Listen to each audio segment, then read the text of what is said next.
Here are the 5 different ways to use Eczema Honey Skin Soothing Cream. Number 1. Use it as a spot treatment for eczema flare-ups to alleviate irritation.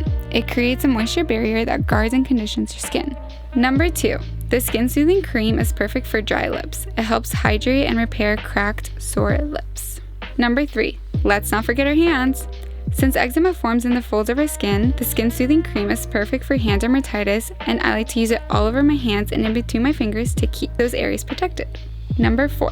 Use it as a face mask. It's infused with essential oils, honey, and antioxidants to hydrate and renew my skin. I leave it on for 10 to 15 minutes and remove it with a warm washcloth.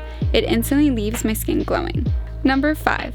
Use it as a daily moisturizer. During my flare-ups, I apply this all over my face and body. A little goes a long way and it helps rejuvenate my skin. It's a great blend for eczema conditions and doesn't leave my skin feeling heavy or greasy. Have you tried Eczema Honey yet?